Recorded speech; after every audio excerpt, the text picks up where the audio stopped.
Hello அன்பு குழந்தைகளே, நான் போன வீடியோவில் இந்த மைக்கை பற்றி சொன்னேன்.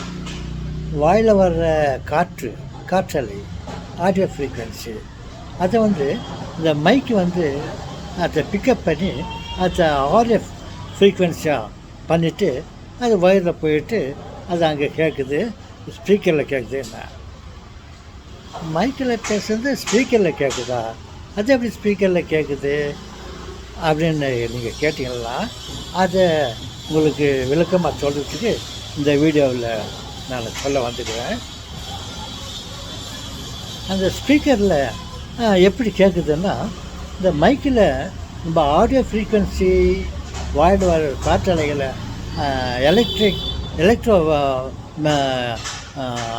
அலைகளாக கன்வெர்ட் பண்ணி அது வயரில் போச்சுன்னு சொன்னேன் இல்லையா, மின்னலைகளாக மாற்றி வயரில் போச்சுன்னு அங்கே ஸ்பீக்கரில் இதே மின்னலைகளில் காதில் கேட்க முடியாது.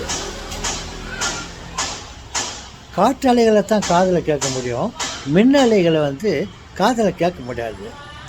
அப்போ இங்கேருந்து எப்படி நல்லகிற அலைகளை கரண்ட் அலையாக பண்ணிவிட்டு அங்கே போயிட்டு அது காதில் கேட்க முடியாது. நான் என்ன பண்ண எப்படியாது அப்படின்னா, இங்கேருந்து காற்றலைகளை மின்னலைகளை பண்ணிவிட்டு மைக்கில் அங்கே போய்ட்டு ஸ்பீக்கர்ன்ற ஒரு இடத்துல போய் கேட்குது போது, அந்த ஸ்பீக்கரில் போய்ட்டு இந்த மின்னலைகளை காற்றலைகளாக மாற்றுது அது ஸ்பீக்கர். அது எப்படின்னாக்கா, அந்த மின்னலைகளை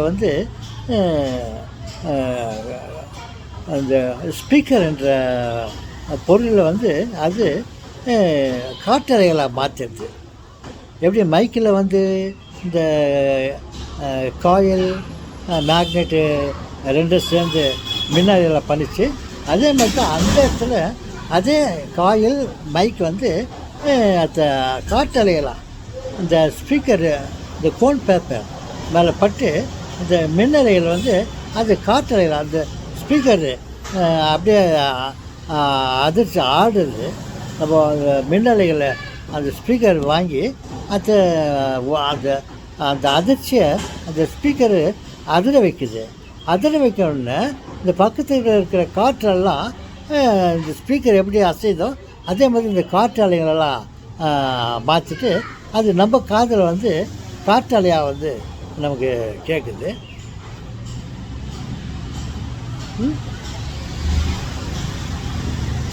பைக்கில் காற்றலைகளில் மின்னலைகளாக பண்ணிச்சு, இந்த ஸ்பீக்கர் அந்த மின்னலைகளை காற்றலையாக பண்ணி நமக்கு காது கேட்குது.